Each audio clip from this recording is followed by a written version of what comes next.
Hello বন্ধুরা, কেমন আছেন সবাই? আশা করি ভালো আছেন। নতুন একটি ভিডিওতে আপনাদের সবাইকে স্বাগত জানাচ্ছি। আর আজকে ভিডিওটি হলো আপনাদেরকে একটা জিনিস দেখানোর জন্য ভিডিওটি করা। মূলত দেখেন কত সুন্দর আকাশের আজকে ওয়েদারটা দেখেন, মেঘলা আকাশ চারিদিক দেখেন সুন্দর। এই জিনিসটা আপনাদের দেখানোর জন্য আজকে আমাদের ভিডিওটি দেখেন। আকাশ দেখেন কতটা সুন্দর এবং কতটা কিউটনেস আকাশটা দেখেন। মেঘগুলো মনে হচ্ছে কতটা সুন্দর, চারিদিক দেখেন কতটা সুন্দর মেঘ।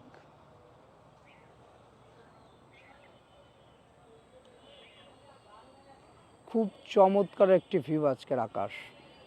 এবং এখানে দেখেন একটা তাল গাছ আছে, এমন একটা তাল গাছ এবং একটা নাইকেল গাছ, এবং তাল গাছের মাঝে এবং নাইকেল গাছের উপরের দিকে দেখেন মেঘটা কতটা সুন্দর লাগছে, খুবই চমৎকার লাগছে ভিউ। খোলা আকাশের নিচে না গেলে মূলত আকাশকে ঠিকভাবে আপনারা উপভোগ করতে পারবেন। আপনি যদি কোনো খোলা জায়গা যান, মনে করেন গ্রামের মাঠে বা আপনি নদীর পাড়ে গিয়েছেন, তাহলে দেখবেন যে আকাশটা কতটা সুন্দর এবং কতটা ভালো লাগে।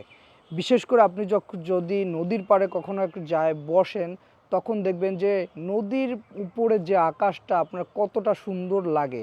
যেমনটি ফিল যারা কক্সবাজার যান, যারা বাংলাদেশে কক্সবাজার কোনো ধরনের সমুদ্র সৈকতে যান, তখনই আপনারা দেখেন সেখানে দুই ধরনের আপনার সুন্দর দেখা যায়। একটা হলো সন্ধ্যার দিকে যারা সমুদ্র পাড়ে যখন আপনার সন্ধ্যার দিকে দেখেছেন, রাত নামবে সেখানে দেখবেন যে তখনই আকাশটা কতটা সুন্দর লাগে।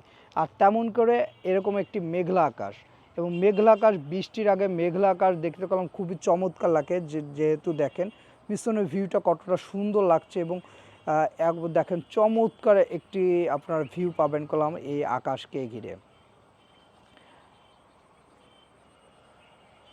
আর এটা হলো আমাদের বাজার, পিছনে দেখছেন বাজার। আর ওই দেখেন পিছনে একটা নদী আছে, এটা হলো আপনার মধুমতি এবং নবগঙ্গা নদী। আমার ভিডিওতে কলম আপনারা দেখে থাকবেন যে আমি নবগঙ্গা নদী এবং মধুমতির ভিডিও আমি দিয়েছি। আমাদের এর আগের একটা ব্লগ ভিডিওতে ছিল যে মধুমতি ব্রিজ আপনাদের দেখিয়েছিলাম, ওটা কলম মধুমতি ব্রিজ। এবং এই পাশে দুইটা নদীর কলম মোহনা এক জায়গা, যেহেতু এখানে একটা বড় মোহনা আছে, সেই মোহনার থেকে আপনার নবগঙ্গা এবং মধুমতি দুইটা নদীর সৃষ্টি, এবং খুবই চমৎকার একটি জায়গা। ওই জায়গাটা আগে প্রচণ্ড আকারের আপনার অনেক বড় বড় চর ছিল। এই চরে কলম অনেক দূর থেকে মানুষজন আসতো তার পিকনিক করার জন্য এবং সময় কাটানোর জন্য। খুবই চমৎকার বড় বড় নদীর মাঝখানে বড় বড় প্রচণ্ড আকারে চর ছিল, কিন্তু এই চরগুলো কলম এখন আর নেই।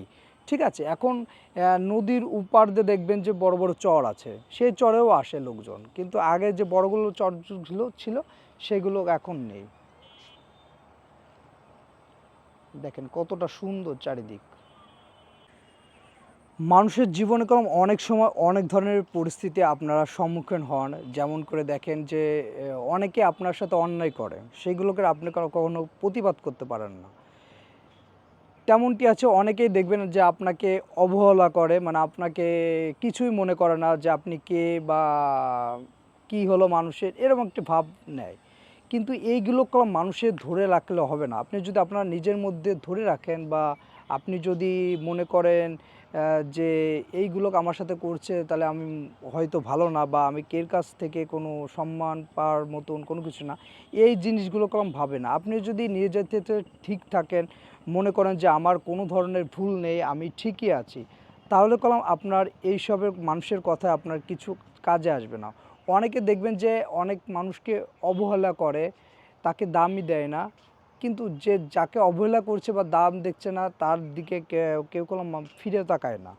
তাহলে আপনি কেন, যদি দেখেন মানুষ আপনাকে এরকম অবহেলা করছে বা আপনার সাথে অন্যায় করছে, এগুলোকে মানুষ করে তারা মজা পাচ্ছে, বা আপনি এতে আপনার যদি মন খারাপ করে আপনি বসে থাকেন, বা আপনি যদি কোনো কিছু না করে বসে থাকেন, তাহলে আপনার জীবনের কোনো মানে থাকবে না। আপনি যদি দেখেন যে সবাই আপনার সাথে অন্যায় করছে, তাহলে কী করতে হবে? অবশ্যই তাদের এই কথাগুলো উপরে আপনার যেতে হবে এবং আপনার এগুলো মনে রাখা যাবে না। আপনি ভালো কিছু করুন এবং আপনার যেটা করার দায়িত্ব আছে, যেটা করলে আপনার ভালো হবে সেটা আপনাকে করতে হবে। যে জিনিসটা করে আপনি ভালো করতে পারবেন সেই জিনিসটা আপনাকে আগে করতে হবে, যে এই জিনিসগুলো করে আমি জীবনে ভালো কিছু করতে পারবো বা আমি সবাইকে দেখিয়ে দেবো। তাহলে এই জিনিসগুলো আপনাকে নিয়ে আগে কাজ করতে হবে এবং আপনি যদি এই জিনিসগুলো ভাবেন, অবশ্যই কালাম আপনি জীবনে ভালো কিছু করতে পারবেন।